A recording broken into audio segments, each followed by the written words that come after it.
ہم دنیا میں اللہ کو راضی کرنے کے لیے اور اللہ کی معرفت حاصل کرنے کے لیے آئے، اور یہ بات ہمیں اللہ نے خود بتائی ہے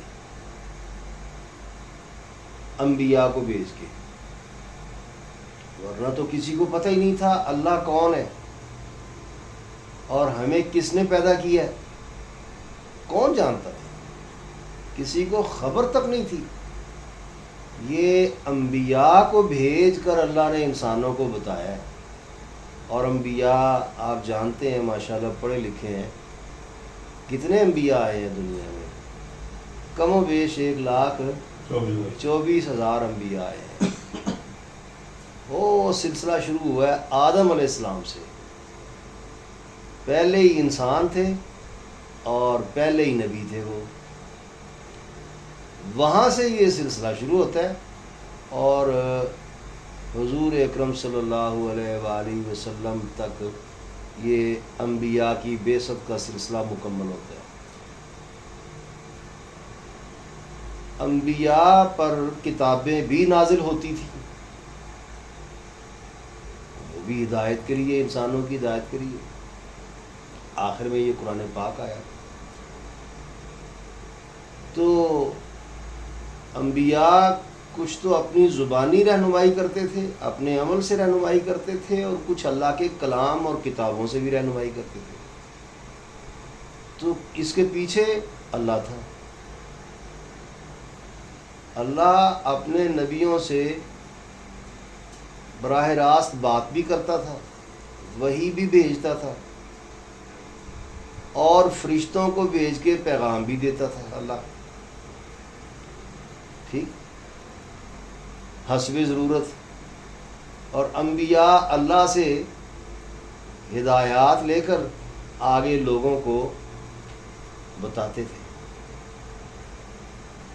تو وہی چیزیں چلتی آ رہی ہیں۔ تو ہمیں بہرحال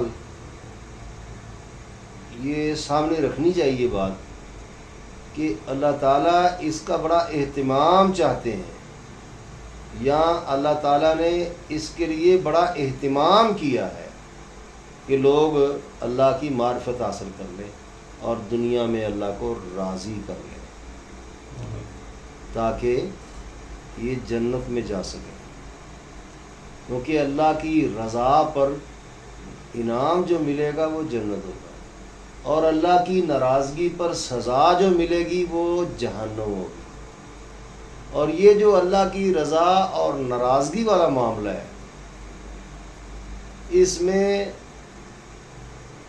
فائدہ بھی بندوں کا ہے، اگر یہ بندے اللہ کو راضی رکھیں اس دنیا میں، اور اگر یہ ناراض کریں تو نقصان بھی بندوں کا ہے، دنیاوی زندگی میں بھی، آخرت میں تو فائدہ نقصان ہے ہی کہ رضا مندی میں جنت اور ناراضگی میں جہنم، یہاں پہ بھی فائدہ نقصان مرتب ہوتا ہے۔ وہ اس طرح کہ اللہ کہتے ہیں کہ فرض کریں چوری نہ کرو، ڈکیتی نہ کرو، قتل نہ کرو، تو اس میں فائدہ کس کا ہے؟ انسانوں کا۔ کہاں کا فائدہ ہے؟ دنیا کا۔ اگر ہم لوگ جو بیٹھے ہوئے، ہم لوگ بیٹھے ہوئے، اگر ایک ہم میں سے چور نکل آئے اور باقیوں کی چوری شروع ہو جائے تو سارے ڈسٹرب ہوں گے نا، سارے ڈسٹرب ہو جائے گی۔ تو فائدہ کن کا؟ سب کا ہو گیا نا، اگر کوئی بھی چوری نہیں کرتا۔ تو اللہ کا ایک حکم مان لیا جائے تو اس کا ثمر اور فائدہ سب حاصل کرتے ہیں، اور اسی دنیا میں حاصل کرتے ہیں۔ جیسے اللہ کا ایک اور فرمان اسی طرح ہی ہے کہ تم لوگ جھوٹ نہ بولو، سچ بولو، یہ بھی اللہ کا فرمان ہے۔ تو ہمیں دنیاوی اعتبار سے جھوٹ واقعی نقصان دیتا ہے اور سچ فائدہ دیتا ہے، تو ہمارا دنیا میں بھی نفع اور نقصان مرتب ہوتا ہے۔ میں کہتا ہوں کہ اگر ہمیں یہ حکم اللہ کی طرف سے نہ بھی آتا کہ سچ بولو، جھوٹ نہ بولو، یہ حکم اگر آسمان سے نہ بھی آتا تو بھی ہماری جو فطرت ہے وہ سچ کو پریفر دیتی اور جھوٹ کی نفی کرتی. فطرت ہمیں ویسے ہی جھوٹ سے نفرت ہے. مطلب کہنے کا یہ ہے کہ اگر کوئی اسلام کو، دین کو، قرآن کو، نبی کو، اللہ کو، جنت کو، دوزخ کو نہیں بھی مانتا تو جھوٹ کو تو وہ بھی ناپسند کرتا ہے، سچ کو تو وہ بھی پسند کرتا ہے. تو یہاں ذرا آپ غور کریں کہ ہمیں اللہ نے جس چیز کے کرنے کا حکم دیا ہے وہ ہماری فطرت کا تقاضا ہے، اور جس کے نہ کرنے کا حکم دیا ہے وہ اس سے ہم فطرتی طور پر مطلب چھٹکارا چاہتے ہیں اس سے. تو سارے احکامات، سارا دین وہ ہماری فطرت کے مطابق ہے، ہماری جبلت کے مطابق ہے، اور اس کا ہمیں دنیا میں بھی فائدہ ہے. آخرت میں تو جو میں نے بتایا جنت جہنم کی صورت میں ہے ہی جزا سزا، تو اس کا دنیا میں بھی فائدہ ہے. تو اس وقت ہمیں چاہیے کہ ہم یہ جستجو رکھیں اور اللہ کی معرفت حاصل کریں اور اللہ کو راضی رکھنے کی پوری کوشش کریں.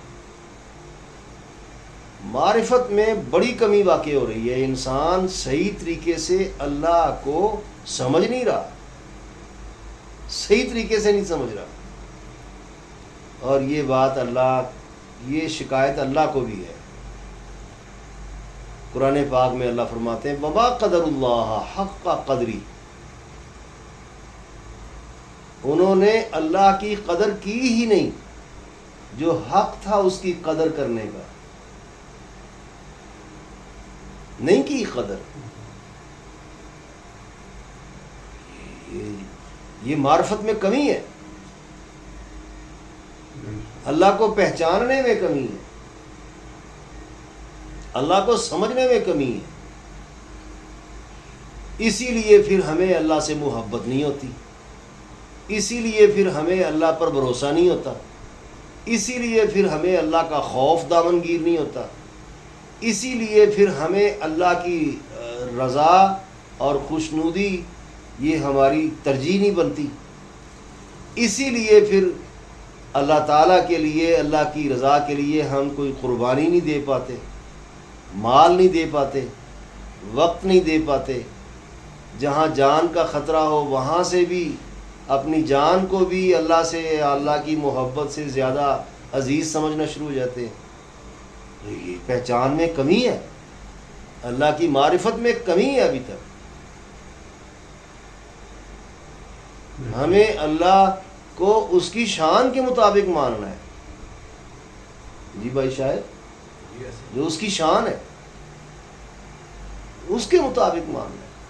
اور اللہ تعالیٰ نے قرآن پاک میں اپنی شان بتائی ہوئی ہے، اپنی ویلیو بتائی ہوئی ہے، اپنی حیثیت بتائی ہوئی ہے کہ میں کون ہوں.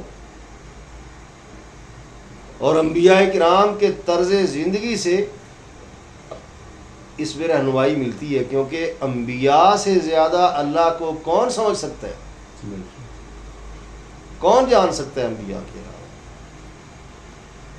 اور انبیاء سے زیادہ اللہ کو مان بھی کوئی نہیں سکتا. انبیاء سے زیادہ اللہ پر توکل بھی کسی کا نہیں ہو سکتا. انبیاء سے زیادہ اللہ سے محبت بھی کوئی نہیں کر سکتا. انبیاء سے زیادہ اللہ سے ڈرتا بھی کوئی نہیں ہوگا. بہت ڈرتے تھے حضرات انبیاء کرام، بہت ڈرتے تھے. تو ان کا جو طرز ہے، طریق ہے، وہ اگر دیکھیں یا پڑھیں تو پھر بھی اللہ کی پہچان سمجھ میں آتی کہ اللہ ہے کیا. ہم نے تو اللہ کو سمجھا ہی نہیں.